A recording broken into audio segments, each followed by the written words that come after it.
Case of a guy named Chuck Stewart. And some of you might actually remember that name, Chuck Stewart, who managed to convince the entire city, ever so briefly, that it was a black carjacker who shot and killed his wife, Mission Hill. So this is the poem that somehow came out of all that. This is a new poem. I promised Jessica I was going to read new poems. So this one's called Jumping Off the Mystic Tobin Bridge. I close my eyes and see him windmilling his arms as he plummets from the Mystic Tobin Bridge to prove me wrong, to show me he was good, to atone for sins like seeds in the lopsided apple of his heart, but mostly to escape from me in the back of his cab, a Puerto Rican lawyer in a suit and tie. I hated the 111 bus, sweltering in my suit and tie with the crowd in the aisle, waiting to hit a bump on the Mystic Tobin Bridge so my head would finally burst through the ceiling like a giraffe on a circus train.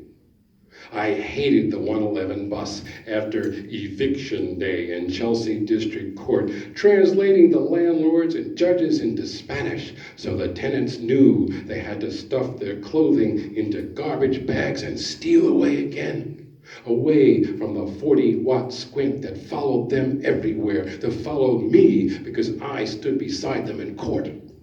I would daydream in the humidity of the bus, a basketball hero flipping the ball-up pages of the law into the wastebasket at the office as the legal aid lawyers chanted my name. I hated the 111 bus. I had to take a taxi cab that day. "What the hell are you doing here?" said the driver of the cab to me in my suit and tie. "You gotta be careful in this neighborhood. There's a lot of Jose's around here."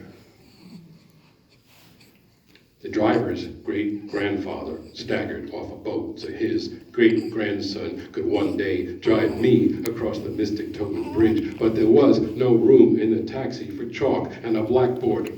He could hear the sawing of my breath as I leaned into his ear, past the bulletproof barricade somehow missing, and said, "I'm a Jose." I could see the 40-watt squint in his rearview mirror. "I'm Puerto Rican," I said. It was exactly 5 p.m., and we were stuck in traffic in a taxi on the Mystic Tobin Bridge. The driver stammered his own West Side story without the ballet, how a Puerto Rican gang stole his cousin's wallet years ago. "You think I'm going to rob you?" I said, in my suit and tie, close enough now to tickle his ear with the mouth of a revolver. I could hear the sawing of his breath. He still wanted to know what I was doing there. "I'm a lawyer. I go to court with all the Jose's," I said. Stalled traffic steamed around us, the breath of cattle in the winter air. We're going for the holidays," the driver said. I thought about Christmas Eve in court, eviction orders flying from the judge's bench when tenants without legal aid lawyers or children old enough to translate the English of the summons did not answer to their names. Every year, the legal aid lawyers told the joke about the Christmas defense. "Your Honor, it's Christmas." I said to the driver, "I will be spending Christmas right here with my fellow Jose's." The driver shouted, "What do you want me to do? Get out of this cab and jump off the bridge?" We both knew what he meant. We both knew about Chuck Stewart, the last man to jump off the Mystic Tobin Bridge. Everybody knew how Chuck drove his wife to Mission Hill after birthing classes, the flash and pop in the dark when he shot her in the head and himself in the belly. Everybody knew how he conjured a black carjacker on the crackling call to 911, the way the Mercury Theater of the Air conjured Martians in New Jersey on the radio half a century before. Everybody knew how 100 cops pounded on door after door in the projects of Mission Hill, locking a black man in a cage for the world to see, like the last of his tribe on exhibit at the World's Fair. Everybody knew how Chuck would have escaped cashing the insurance check to drive away with a new Nissan, but for his brother's confession, the accomplice throwing the Gucci bag with makeup, the wedding rings, and the gun off the dizzy bridge in Revere.